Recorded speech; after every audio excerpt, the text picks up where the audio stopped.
बच्चों, अब आज के गृह कार्य को देखिए। अपनी मेधा कॉपी निकाल लीजिए। नए पृष्ठ पर पाठ का नाम ओलंपिक खेल लिखेंगे। बाईं ओर दिनांक और दाईं ओर संख्या 1 लिखिए, क्योंकि यह कार्य संख्या 1 है।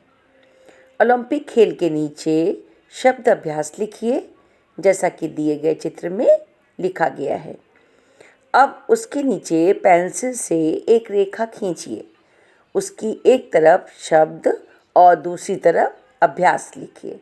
शब्द वाले हिस्से में 4 शब्द दिए गए हैं। आज इन चारों शब्दों का अभ्यास करेंगे। शब्द हैं शारीरिक, दूसरा है मानसिक, तीसरा है अतिरिक्त और चौथा शब्द है प्रतियोगिता। इनका अभ्यास नीली पेन से करेंगे।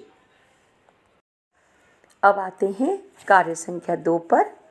सबसे ऊपर पाठ का नाम, उसके नीचे शब्दार्थ लिखिए। बाईं ओर दिनांक और दाईं ओर संख्या 2 लिख लीजिए। इस पृष्ठ पर भी बीच में एक रेखा खींचेंगे। एक तरफ शब्द लिखेंगे और दूसरी तरफ अर्थ लिखेंगे।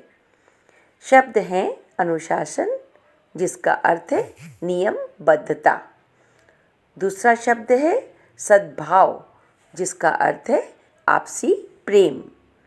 उसके बाद शब्द है आयोजन, इसका अर्थ होगा समारोह। और चौथा शब्द है भव्य, जिसका अर्थ है विशाल या शानदार। इन शब्दोों के अर्थों को मैं पाठ समझाते समय आपको समझा चुकी हूँ। शब्दों का अभ्यास नियमित करेंगे एवं शब्द अर्थ भी याद करेंगे एवं उनका प्रयोग भी करेंगे और समझेंगे। अब आते हैं तीसरे कार्य पर। यह प्रश्नोत्तर का कार्य है। पहले पाठ का नाम लिखेंगे, उसके नीचे कौशल लिखिए।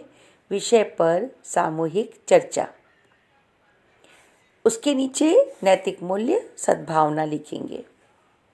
इसके बाईं ओर दिनांक एवं दाईं ओर संख्या 3 लिखेंगे, क्योंकि यह कार्य संख्या 3 है। अब प्रश्नोत्तर टॉपिक लिखेंगे। पहला प्रश्न है, मनुष्य के जीवन में खेल कूद का क्या महत्व है? प्रश्न ध्यान से पढ़िएगा। मनुष्य के जीवन में खेल कूद का क्या महत्व है? बच्चों, मैं अच्छी तरह से आपको खेल कूद का महत्व समझा चुकी हूँ। उसी आधार पर उत्तर लिखिएगा। दूसरा प्रश्न है, सबसे पहले ओलंपिक खेलों का आयोजन कब और कहाँ किया गया?